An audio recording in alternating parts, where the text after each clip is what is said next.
Hello good morning everyone. SSC JE के examination के बाद बहुत सारे बच्चे कंफ्यूज्ड हैं कि किस तरीके से हम आगे बढ़ें। ठीक है, कई बच्चे बहुत ही मेहनत के साथ कर रहे थे पर कहीं ना कहीं उनकी जो कमी रही उसके कारण वो बहुत ज़्यादा हताश होकर रखे हैं। अभी रिसेंटली कुछ बच्चों से जो बात हुई उससे मुझे यही पता चल रहा है दे आर वेरी डिप्रेस्ड। और डिप्रेस होने की कोई ज़रूरत नहीं है, आपको टेंशन लेने की कोई ज़रूरत नहीं है। आपके पास अपॉर्चुनिटी ही अपॉर्चुनिटी। पहली अपॉर्चुनिटी तो बच्चों, पहली बात तो ये है कि यूपी एमआरसीएल जो पेपर है, ठीक है, वो आके रखा है यार, उसकी 30th लास्ट डेट है, उसको फिलअप कर दीजिए जिन बच्चों ने नहीं भरा। अब रही आगे की बात, तो पहली बात तो आप ये करिए कि एसएससी जेई में जो गलतियां हुई हैं उनको है थोड़ा बैठ के एनालिसिस करिए। कहां पे आपकी गलती हुई है, किन चीजों पे आपने टेक्निकल में कितनी कमी रखी है।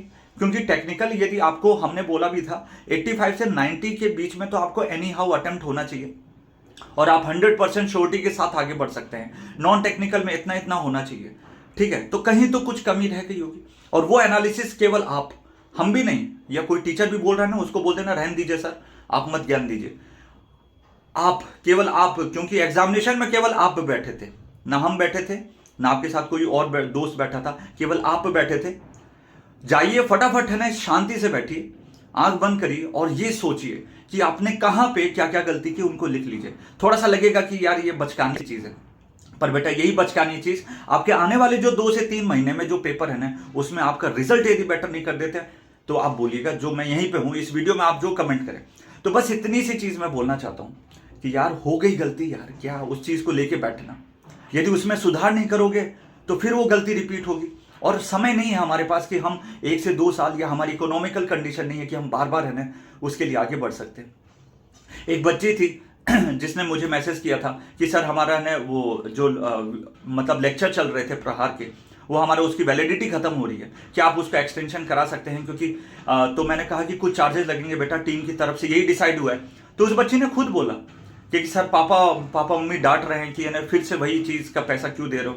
फिर हमने उसको, बच्चे को थोड़ा और डिस्काउंट देके उसको और ऑफर दिया। ठीक है, जो हमसे हो सकता है उतना हम करते भी हैं, पर आप खुद समझिए कि आपके घर की कंडीशन बार बार ऐसी नहीं है कि आप बार बार ठीक है कोई रॉन्ग स्टेप लेके आगे बढ़ सकते हैं।